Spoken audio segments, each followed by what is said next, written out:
Assalamualaikum warahmatullahi wabarakatuh. Sahabat jejak sufi yang kami muliakan dimanapun Anda berada. Zulkifli atau yang bernama asli Bashar adalah seorang putra dari Nabi Ayub alaihissalam. Kisah kehidupannya membentang jauh ke masa lampau, sekitar tahun 1500 hingga 1425 sebelum Masehi, di mana dunia masih diliputi kesunyian dan negeri-negeri para nabi menjadi saksi lahirnya orang-orang pilihan Allah. Nama lengkap beliau adalah Bashar bin Ayub bin Amush bin Tawah bin Rum bin Al-Aish bin Ishaq bin Ibrahim. Garis keturunan yang menghubungkannya langsung kepada para nabi besar terdahulu. Silsilah yang penuh cahaya dan keberkahan. Pada masa kenabiannya, Nabi Zulkifli diutus di wilayah Damaskus dan sekitarnya. Negeri yang kala itu menjadi pusat kehidupan kaum Bani Israel, tempat bertemunya ilmu, keimanan, dan peradaban. Sejak muda, Bashar tumbuh sebagai seorang yang berakhlak mulia, lembut tutur katanya, dan memiliki kesabaran luar biasa. Ia dikenal bijaksana dalam berpikir dan menenangkan dalam berbicara. Orang-orang di sekitarnya sering mengatakan bahwa dalam dirinya mengalir darah kesabaran ayahnya, yaitu Nabi Ayub alaihissalam, yang tetap bersyukur dalam penderitaan panjangnya. Dari ayahnya, Bashar belajar arti keteguhan, dan dari ibunya, ia belajar kasih serta keikhlasan. Sebagai utusan Allah, sudah sepantasnya bila Bashar atau Zulkifli terpilih menjadi seorang raja di negeri Syam, negeri yang indah dan subur, tempat berhimpunnya para nabi terdahulu. Kepemimpinannya bukan hasil perebutan kekuasaan, melainkan amanah yang datang dari kehendak Allah. Dengan kebijaksanaan dan kesalehan yang terpancar dari dirinya, beliau menjadi sosok yang dihormati dan dicintai oleh rakyatnya. Nama Zulkifli sendiri beliau dapatkan ketika telah menjadi raja, yang berarti orang yang sanggup memegang janji. Nama itu bukan sekadar sebutan, melainkan gambaran sejati dari kepribadiannya. Seorang pemimpin yang menepati ucapan, menjaga amanah, dan teguh memegang komitmen terhadap tugas yang diberikan Allah kepadanya. Sebagai seorang raja, Nabi Zulkifli memiliki kekuasaan dan kewenangan penuh atas negerinya. Segala keputusan berada di tangannya dan seluruh rakyat tunduk pada perintahnya.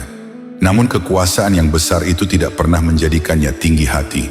Beliau memandang kekuasaan bukan sebagai sarana untuk meninggikan diri, melainkan sebagai amanah suci yang harus dijaga dengan penuh tanggung jawab di hadapan Allah.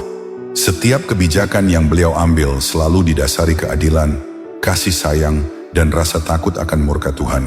Padahal saat itu usianya masih sangat muda. Di usia yang bagi banyak orang menjadi masa gelora dan ambisi. Namun bagi Nabi Zulkifli justru tampil dengan ketenangan dan kedewasaan jiwa yang luar biasa. Beliau menundukkan hawa nafsunya dengan ibadah, menundukkan kemarahan dengan kesabaran, dan menundukkan kekuasaan dengan keikhlasan. Bagaimanakah perjalanan beliau hingga akhirnya menjadi seorang raja? Dan tantangan apa saja yang beliau hadapi setelah memegang tampuk kekuasaan? Mari kita simak kisahnya berikut ini.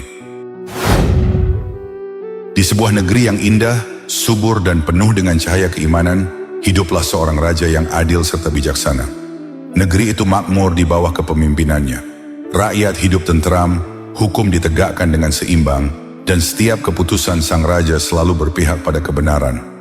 Raja itu adalah Nabi Ilyas alaihissalam, seorang utusan Allah yang tak hanya memimpin dengan kekuasaan, tetapi juga dengan hati yang penuh kasih dan ketulusan. Namun seiring berjalannya waktu, usia sang raja semakin menua. Rambutnya mulai memutih, langkahnya tak lagi sekuat dulu. Dalam keheningan malam, Raja Ilyas merenung. Ia tahu tak ada yang abadi di dunia ini. Setiap pemimpin akan datang dan pergi. Dan sebuah negeri hanya akan tetap tegak bila ada penerus yang saleh dan beriman untuk menjaganya. Dengan penuh kebijaksanaan, beliau pun mulai berpikir untuk mencari seseorang yang layak menggantikan dirinya. Seseorang yang tidak hanya kuat dan cerdas, tetapi juga sabar, taat, dan mampu menegakkan keadilan, sebagaimana yang diperintahkan oleh Allah Azza wa Jalla. Namun ada satu hal yang selalu mengusik hati sang raja. Di balik segala kemakmuran dan ketenteraman yang dianugerahkan Allah kepada negerinya, Raja Ilyasa menyimpan kegundahan yang dalam. Ia tak memiliki seorang putra pun yang bisa dijadikan penerus tahta. Setiap kali ia memandang istananya yang megah dan rakyatnya yang hidup damai, muncul kegelisahan di hatinya. Siapakah yang akan menggantikanku, sedangkan aku tidak punya keturunan? Sang raja tahu bahwa tanpa pemimpin yang bijaksana dan beriman, kemakmuran bisa berubah menjadi kehancuran, dan kedamaian bisa berganti dengan kekacauan. Malam-malamnya pun sering ia habiskan dalam doa, memohon petunjuk kepada Allah agar ditunjukkan seseorang yang pantas meneruskan amanah besar ini. Sebab bagi beliau, kerajaan bukanlah warisan kekuasaan, melainkan titipan tanggung jawab untuk menegakkan keadilan dan kebenaran. Hingga akhirnya Allah pun menjawab doa-doa sang raja yang tulus. Dalam keheningan malam, saat hatinya berserah sepenuhnya kepada Sang Pencipta, datanglah petunjuk ilahi yang menuntunnya pada jalan kebijaksanaan. Atas petunjuk dari Allah, Raja Ilyasa memerintahkan agar seluruh kaum Bani Israel dikumpulkan di alun-alun negeri. Dari pelosok kota hingga desa-desa yang jauh, rakyat berdatangan dengan penuh penasaran. Mereka ingin tahu apa yang akan disampaikan oleh sang raja yang selama ini mereka cintai dan hormati. Di hadapan rakyatnya, Raja Ilyasa berdiri tegak, dengan wajah teduh dan suara yang berwibawa. Ia mengumumkan bahwa telah tiba saatnya bagi negeri itu untuk memiliki pemimpin baru yang akan menggantikan dirinya. "Wahai rakyatku," ucapnya lantang, "siapapun di antara kalian yang memiliki tekad dan kesanggupan untuk memimpin negeri ini, silakan maju. Aku tidak memandang asal-usul kalian, tidak pula melihat harta dan kedudukan. Baik engkau rakyat jelata maupun dari kalangan bangsawan, semua memiliki kesempatan yang sama." Namun sang raja kemudian menegaskan 3 syarat yang harus dipegang oleh siapapun yang ingin menjadi raja. Berpuasa di siang hari, beribadah di malam hari, dan tidak boleh marah. Setelah kata-kata itu terucap, tak satu pun dari mereka yang berani mengangkat tangan. Wajah-wajah yang tadinya penuh semangat kini tertunduk. Mereka sadar syarat itu bukanlah hal yang mudah. Menahan lapar di siang hari, menahan kantuk di malam hari, dan menahan amarah di setiap ujian kehidupan. Itu semua memerlukan kekuatan iman yang luar biasa. Keheningan panjang pun menyelimuti tempat itu. Raja Ilyasa menatap rakyatnya satu persatu, berharap ada seseorang yang berani maju, tapi tak seorang pun bergerak. Semua terdiam dalam kebisuan yang berat. Kemudian, di tengah kerumunan yang masih terdiam, tiba-tiba seorang pemuda dengan penampilan sangat sederhana berdiri. Tatapannya tenang, wajahnya bersih memancarkan keikhlasan. Dengan suara yang lembut namun penuh keyakinan, ia berkata, "Aku sanggup menjalankan 3 syarat itu." Semua mata pun serentak menoleh ke arahnya. Rakyat berbisik-bisik, sebagian heran, sebagian tak percaya. Pemuda itu adalah Bashar bin Ayyub, putra dari Nabi Ayyub alaihissalam. Seorang pemuda soleh yang dikenal sabar dan rendah hati. Namun Raja Ilyasa masih meragukan kesanggupan pemuda itu. Ia menatap Bashar dalam-dalam, seolah ingin memastikan bahwa yang diucapkannya bukan sekadar keberanian sesaat. Maka sang raja pun mengumumkan sekali lagi, memberi kesempatan bagi siapapun yang merasa sanggup untuk berdiri dan menyatakan kesediaannya. Akan tetapi, tak ada satu pun yang berani berdiri. Hening menyelimuti suasana, hanya suara napas rakyat yang terdengar pelan. Dan untuk kedua kalinya, Bashar kembali berdiri, menatap sang raja dengan sorot mata yang penuh keteguhan. Ia tidak gentar, meski seluruh pandangan tertuju padanya. Namun demikian, Raja Ilyasa masih diliputi keraguan. Beliau menatap pemuda itu lama, mencoba menimbang-nimbang kebenaran di balik ucapannya. Kemudian sang raja kembali mengulangi pengumumannya untuk yang ketiga kalinya, memberikan kesempatan terakhir bagi siapapun yang merasa sanggup menjalankan syarat tersebut. Lagi-lagi, hanya Bashar yang berani berdiri, dengan keberanian yang sama, dengan keyakinan yang tak bergeming. Melihat hal itu, Raja Ilyasa pun mendekat, dan dengan suara tegas namun lembut, beliau berkata, "Apakah kamu benar-benar sanggup berpuasa di siang hari, salat di malam hari, dan tidak marah?" Pemuda itu menjawab tanpa ragu, suaranya tenang namun penuh keyakinan, "Ya, aku sanggup melakukannya." Mendengar jawaban tersebut, hati sang raja pun luluh. Ia menatap Bashar dengan penuh bangga. Di wajah pemuda itu, sang raja melihat cahaya iman, ketulusan, dan tekad yang jarang dimiliki manusia. Maka dengan penuh kebijaksanaan, Raja Ilyasa mempercayakan tugas besar itu kepadanya, menjadikannya penerus kerajaan sekaligus pemimpin bagi kaum Bani Israel. Sebagai penghormatan, sang raja memberinya gelar Zulkifli, yang berarti orang yang sanggup menanggung janji dan menunaikannya dengan baik. Dan benar, nama itu kemudian termaktub dalam kemuliaan wahyu Allah Subhanahu wa Ta'ala. Dalam Al-Quran, Allah berfirman, "Dan ingatlah kisah Ismail, Idris, dan Zulkifli. Semua mereka termasuk orang-orang yang sabar." Surat Al-Anbiya ayat 85. Serta pada ayat lain disebutkan, "Dan ingatlah akan Ismail, Ilyasa, dan Zulkifli. Semuanya termasuk orang-orang yang paling baik." Surat Syod ayat 48. Ketika Zulkifli diangkat menjadi raja, usianya masih muda, namun kebijaksanaannya melampaui banyak orang yang lebih tua darinya. Ia memimpin dengan hati, bukan dengan kekuasaan. Ia mendengarkan setiap keluh kesah rakyatnya, menegakkan hukum tanpa pandang bulu, dan tidak pernah marah bahkan dalam keadaan yang paling sulit sekalipun. Namun menjadi raja sekaligus nabi bukanlah perkara mudah. Tantangan datang silih berganti. Ada yang meragukan kemampuannya karena usianya yang muda. Ada pula yang mencoba menentangnya dengan fitnah dan godaan. Tetapi Nabi Zulkifli tetap bersabar. Ia tidak membalas keburukan dengan kemarahan. Ia memilih diam dan berdoa, menyerahkan semua urusan kepada Allah Ta'ala. Hari demi hari, tahun demi tahun, kepemimpinannya membawa kedamaian bagi negeri Syam. Beliau telah membuktikan kepada seluruh rakyat bahwa keraguan mereka akan dirinya tak lagi perlu dipersoalkan. Rakyat hidup tentram di bawah keadilannya.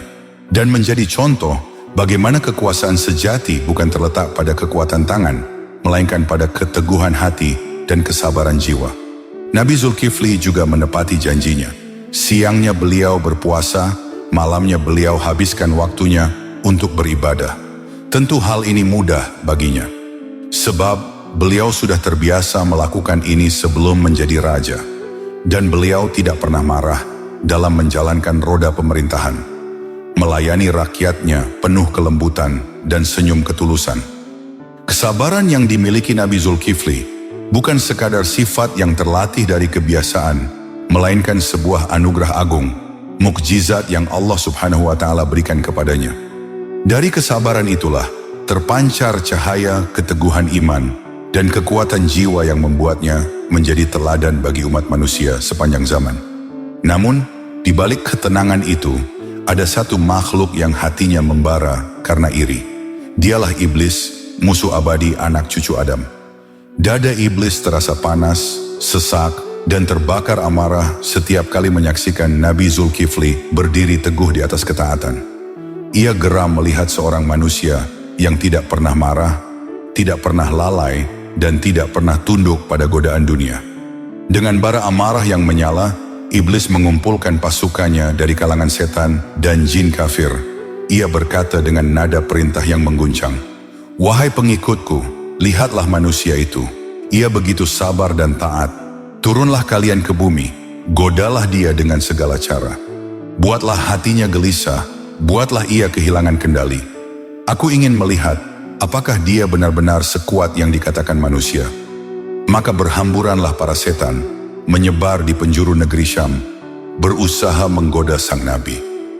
Ada yang membisikkan godaan di telinganya saat ia beribadah. Ada yang mengusik ketenangannya dengan menciptakan kekacauan di antara rakyatnya. Ada pula yang menyamar menjadi manusia untuk menimbulkan fitnah dan kebingungan di istana. Namun semua upaya itu berakhir sia-sia. Nabi Zulkifli tetap sabar seperti ombak yang tenang. Ketika godaan datang, beliau menjawab dengan doa. Ketika cobaan menghampiri, beliau menunduk dan bersyukur. Tidak ada satupun godaan yang mampu menggoyahkan imannya, hingga akhirnya iblis sendiri tak lagi bisa menahan amarahnya. Dengan wajah murka dan mata yang menyala seperti bara, ia berteriak, "Tak satu pun dari kalian mampu. Kalau begitu, biarlah aku sendiri yang menghadapinya." Angin pun bergetar, bumi seolah berdebar menanti pertemuan dua kekuatan besar. Kesabaran seorang nabi melawan keangkuhan iblis. Sebuah ujian yang akan menunjukkan Betapa kokohnya iman seorang hamba pilihan Allah. Iblis yang diliputi amarah dan iri dengki akhirnya menyiapkan siasatnya sendiri. Ia ingin membuktikan bahwa tidak ada manusia yang benar-benar sabar, bahkan seorang nabi sekalipun. Di dalam istananya yang sederhana namun penuh wibawa, nabi sekaligus Raja Zulkifli menjalani hari-harinya dengan keteraturan yang nyaris sempurna. Beliau adalah sosok yang bekerja tanpa pamrih, mengabdikan seluruh hidupnya demi keadilan dan kesejahteraan rakyatnya. Setiap pagi sebelum matahari tinggi, beliau telah berada di ruang pengadilan kerajaan. Di sana, beliau duduk sebagai hakim tertinggi, mendengarkan perkara rakyat satu persatu, menimbang dengan adil tanpa membeda-bedakan antara yang kaya dan yang miskin, antara bangsawan dan rakyat jelata. Dan yang luar biasa, semua itu beliau lakukan dalam keadaan berpuasa. Sejak pagi hingga menjelang siang, Zulkifli tak menyentuh makanan ataupun minuman. Ia menahan lapar dan haus, tetapi pikirannya tetap jernih, suaranya tetap lembut, dan keputusannya tetap bijak. Saat matahari mulai meninggi, barulah beliau mengambil sedikit waktu untuk beristirahat sejenak di siang hari. Tidur sebentar guna memulihkan tenaga. Setelah itu begitu terbangun, beliau kembali ke ruang persidangan hingga sore, bahkan kadang sampai malam. Dari situlah iblis melihat peluang besar untuk menggoda Nabi Zulkifli. Ia mencari celah ketika Nabi Zulkifli berada dalam keadaan paling lemah. Harapannya satu, agar Zulkifli kehilangan kesabarannya, merasa terganggu, lalu marah.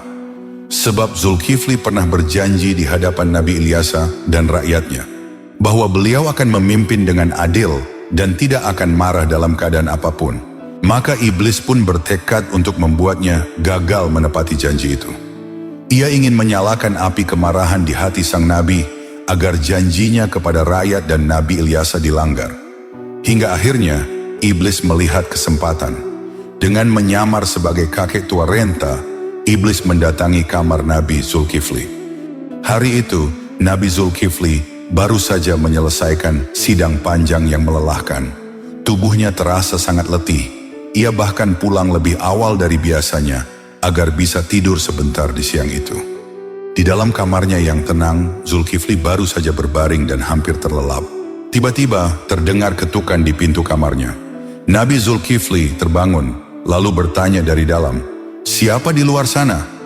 Dari balik pintu terdengar suara lemah, serak, dan memelas. "Wahai Paduka Raja, aku hanyalah orang tua renta yang teraniaya. Aku datang untuk meminta keadilan." Mendengar itu, Nabi Zulkifli bangkit. Ia tidak tega membiarkan seseorang datang dengan keluhan tanpa didengar. Beliau pun membukakan pintu, dan di hadapannya berdirilah seorang kakek tua miskin dengan wajah penuh keriput dan langkah tertatih. Padahal itu bukan manusia biasa. Itulah iblis yang menyamar dengan tipu daya dan cerita palsu yang telah ia siapkan. Dengan suara lirih bercampur tangisan pura-pura, iblis mulai mengadu. "Wahai Raja yang mulia, aku dan kaumku berselisih. Mereka memperlakukanku dengan semena-mena, mengambil hartaku, mengusirku, dan meninggalkanku dalam kesengsaraan." Nabi Zulkifli mendengarkan dengan penuh perhatian. Dari awal hingga akhir cerita, beliau tidak memotong sedikit pun, meski tubuhnya terasa semakin letih dan matanya berat. Kakek tua itu terus berbicara, mengulang-ulang kisahnya dengan tangisan yang dibuat-buat, hingga waktu istirahat Zulkifli habis sama sekali. Akhirnya, sang raja tidak jadi tidur siang hari itu. Beliau tetap duduk tenang, menyimak setiap kata tanpa menunjukkan tanda-tanda kesal atau jengkel. Padahal di dalam dirinya, rasa lelah telah mencapai puncak, tetapi beliau tetap sabar. Dan tibalah waktunya bagi Nabi Zulkifli untuk kembali menjalankan tugasnya sebagai hakim dan raja. Beliau menatap lembut kakek tua yang masih duduk di hadapannya dan berkata dengan suara tenang, "Wahai orang tua, engkau bisa meneruskan ceritamu nanti. Sekarang aku harus kembali ke tempat persidangan untuk menyelesaikan urusan rakyatku. Datanglah sore ini ke pengadilan, di sana aku akan membantumu dan menegakkan keadilan bagimu." Kakek tua itu, yang sebenarnya adalah iblis dalam penyamaran, mengangguk perlahan, berpura-pura berterima kasih sambil menundukkan kepala. Dalam hatinya ia menahan geram, sebab niatnya untuk membuat sang nabi marah belum juga berhasil. Sementara itu, Nabi Zulkifli bergegas menuju ruang sidang kerajaan. Beliau kembali duduk di kursinya yang sederhana namun penuh wibawa, mendengarkan perkara demi perkara dengan hati yang sabar dan pikiran yang jernih. Tak ada sedikit pun tanda kelelahan dalam wajahnya, meski beliau belum beristirahat sejak pagi. Rakyat yang datang mengadu merasa tenteram di hadapan beliau, sebab mereka tahu di tangan Zulkifli keadilan pasti ditegakkan tanpa pilih kasih. Waktu pun berlalu, hari berganti sore. Begitu persidangan hari itu berakhir, Zulkifli menatap sekeliling ruangan. Matanya mencari-cari sosok kakek tua yang datang padanya siang tadi. Ia menunggu dengan penuh kesungguhan karena telah berjanji akan menolongnya. Namun kakek tua itu tak kunjung datang. Beliau menunggu hingga bayangan senja berganti malam, tapi tak ada seorang pun yang datang mengaku sebagai orang tua teraniaya. Para penjaga istana pun berkata bahwa tidak ada tamu yang mencari beliau sejak sore. Dengan hati yang tenang, Zulkifli pun pulang ke rumahnya. Di sepanjang perjalanan beliau merenung dalam diam. Mungkin orang tua itu berhalangan. Semoga Allah memudahkan urusannya. Barangkali ia akan datang esok pagi ke majelisku. Begitulah sifat Nabi Zulkifli, selalu berbaik sangka, bahkan kepada mereka yang berniat menipunya. Beliau tidak curiga, tidak marah, dan tidak kesal. Ia hanya menyerahkan segala urusan kepada Allah, sembari bersiap untuk menyambut hari esok dengan semangat yang sama, berbuat adil, melayani rakyat, dan tetap sabar dalam setiap ujian. Keesokan harinya, seperti biasa Nabi Zulkifli duduk di majelis persidangan. Wajahnya tenang, penuh wibawa, memancarkan keadilan dan kasih sayang. Sejak pagi beliau telah mendengarkan berbagai perkara rakyatnya, perselisihan, sengketa, dan pengaduan. Semuanya diselesaikan dengan kebijaksanaan yang luar biasa. Namun di sela kesibukan itu, beliau sesekali menoleh ke arah pintu, seolah menantikan seseorang. Di hatinya masih teringat kakek tua yang kemarin datang mengadu padanya. Ia menunggu dengan sabar, berharap si kakek akan datang seperti yang dijanjikan. Tetapi hingga matahari meninggi, orang tua itu tak kunjung datang. Tibalah waktu siang saat beliau biasa mengambil sedikit waktu untuk beristirahat. Majelis pun ditutup sementara dan Nabi Zulkifli kembali ke rumahnya. Tubuhnya mulai terasa letih, matanya berat, sebab 2 hari terakhir beliau belum benar-benar tidur dengan tenang. Begitu berbaring di tempat tidurnya, matanya baru saja terpejam, suara ketukan pintu kembali terdengar, pelan namun mengusik. Zulkifli membuka mata. Suara itu sama seperti kemarin. Ia bangkit perlahan dan bertanya dari dalam, "Siapa di luar sana?" Dari balik pintu terdengar suara serak yang sama, lemah dan memelas. "Wahai Paduka yang mulia, aku datang lagi, aku belum mendapatkan keadilan yang kuminta." Maka pintu pun dibuka, dan benar, kakek tua yang sama berdiri di hadapannya. Nabi Zulkifli menatapnya dengan penuh kesabaran. Dengan suara lembut beliau berkata, "Wahai orang tua, bukankah sudah kukatakan padamu kemarin, datanglah ketika aku sedang di persidangan, maka aku akan menyelesaikan masalahmu di sana." Namun kakek tua itu, yang tak lain adalah iblis dalam penyamaran, tidak menggubris. Ia kembali bercerita panjang lebar, mengulang kisah lamanya dengan tambahan, tangisan dan rintihan palsu. Ia menuduh, meratap dan memohon, seolah-olah duka dunia ada di pundaknya. Nabi Zulkifli hanya mendengarkan dengan tenang. Tidak sekalipun beliau memotong ucapan si kakek, meskipun tubuhnya semakin lelah. Dan waktu istirahatnya hampir habis. Hingga akhirnya, waktu tidur siang pun berlalu tanpa sempat beliau pejamkan mata. Setelah kakek itu selesai bicara, Nabi Zulkifli berkata lembut namun tegas, "Wahai kakek, datanglah ke majelisku sore ini. Aku akan menunggumu di sana untuk menyelesaikan masalahmu dengan seadil-adilnya."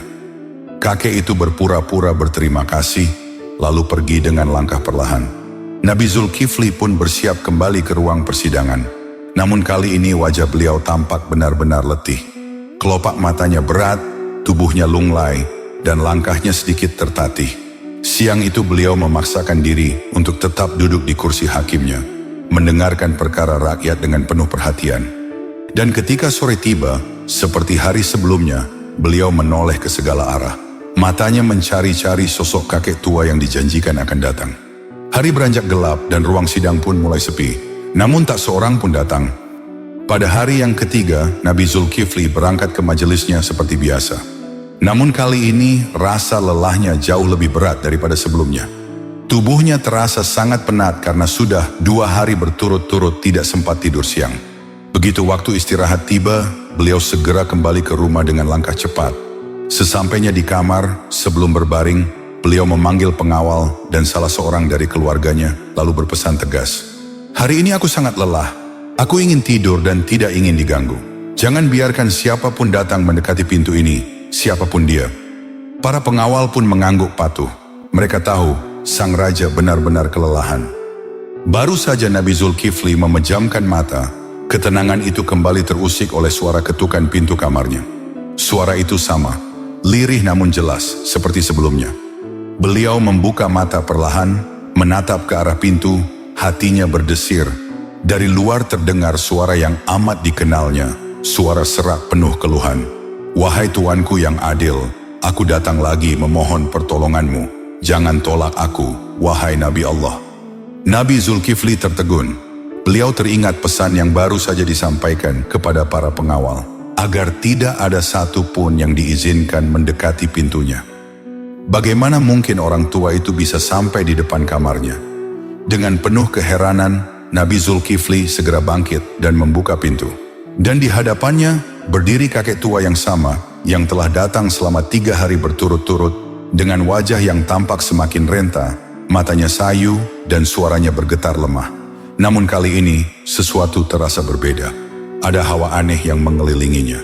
Nabi Zulkifli menatapnya tajam, lalu menoleh ke arah para pengawal yang berjaga di luar. Mereka berdiri tegak, tidak bergerak, seolah tak melihat apapun. "Apakah kalian tidak melihat siapa yang ada di sini?" tanya Nabi Zulkifli dengan nada heran. Namun para pengawal menjawab dengan bingung. "Ampun wahai tuanku, kami tidak melihat siapapun. Tidak ada seorang pun yang datang ke arah pintu ini." Hati Nabi Zulkifli pun bergetar. Ia kembali menatap ke arah kakek tua itu, kini dengan pandangan lebih tajam. "Siapakah engkau sebenarnya?" tanya beliau dengan suara tenang namun tegas. Kakek tua itu terdiam dan mulai mengakui siapa dia sebenarnya. "Wahai Zulkifli, aku adalah iblis, musuh semua anak manusia. Aku datang kepadamu bukan untuk meminta keadilan, tapi untuk menguji kesabaranmu. 3 hari berturut-turut aku mendatangimu, saat engkau lelah, saat engkau ingin beristirahat, dan saat engkau ingin tenang. Aku ingin membuatmu marah, agar engkau kehilangan kendali, tapi aku gagal." Iblis itu menundukkan kepala, berpaling dari hadapan Nabi Zulkifli, kemudian pergi menghilang. Nabi Zulkifli memandangnya dengan tenang. Tidak ada rasa marah, tidak pula kebanggaan. Hanya ketenangan seorang hamba yang tahu bahwa semua ujian datang dari Allah semata. Tidak semua kehidupan raja dipenuhi kemegahan dan tawa. Begitu pula dengan Nabi Zulkifli alaihissalam. Meskipun beliau memimpin dengan keadilan dan kasih sayang, perjalanan kepemimpinannya tidak selalu dilapisi kebahagiaan. Ada masa-masa di mana langit kerajaannya tampak gelap oleh ujian. Di antara cobaan yang datang, yang paling berat adalah pemberontakan dari kaumnya sendiri. Sebagian orang dari Bani Israel kala itu menolak kepemimpinan Zulkifli. Hati mereka dipenuhi iri dan kesombongan. Bisikan keangkuhan menjelma menjadi api, dan api itu menyalakan semangat untuk menjatuhkan rajanya sendiri. Mereka menentang, mereka ingin menghancurkan kekuasaan Nabi Zulkifli dan memaksanya turun dari tahta yang dijaganya dengan amanah dan ketulusan. Namun Zulkifli tidak gentar. Dengan keteguhan hati, ia mengumpulkan orang-orang yang masih beriman dan setia kepadanya. Ia menyeru mereka untuk bangkit mempertahankan kebenaran, namun hanya segelintir yang menjawab panggilan itu. Kebanyakan memilih diam, takut akan kematian di medan perang. Lidah mereka berucap iman, tapi hati mereka gentar oleh bayangan maut. Dan yang lebih berat lagi, mereka menetapkan syarat yang hampir mustahil. Mereka mau berperang hanya jika dijamin tidak akan mati di medan laga. Nabi Zulkifli terdiam lama, lalu ia menengadahkan tangannya ke langit.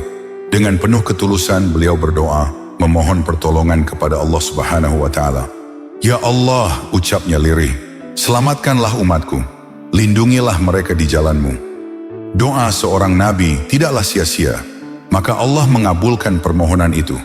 Pecahlah peperangan besar antara pasukan kecil Nabi Zulkifli melawan pasukan pemberontak. Langit dipenuhi debu, dan bumi bergetar oleh derap langkah manusia.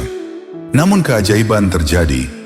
Setiap anak panah yang melesat, setiap pedang yang berayun, tidak ada satu pun yang mengenai pasukan Zulkifli hingga celaka.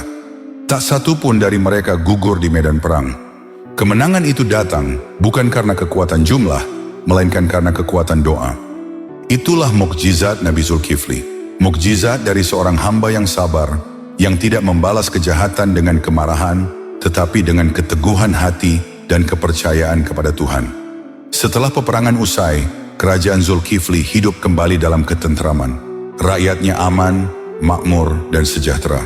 Sang raja pun hidup sederhana, tidak mencintai kemewahan, melainkan mencintai rakyatnya dan mengutamakan keadilan. Di bawah kepemimpinannya, kerajaan itu menjadi taman kedamaian, dan nama Nabi Zulkifli pun diabadikan sebagai teladan bagi pemimpin yang sabar, tegas, dan penuh kasih. Demikianlah kisah perjalanan dakwah Nabi Zulkifli. Seorang nabi sekaligus raja yang memiliki kesabaran luar biasa. Kesabaran yang diturunkan dari sang ayah, yakni Nabi Ayub alaihissalam. Akhirul kata, wallahu a'lam bishawab. Sampai di sini dulu perjumpaan kita kali ini. Semoga bermanfaat. Wassalamualaikum warahmatullahi wabarakatuh.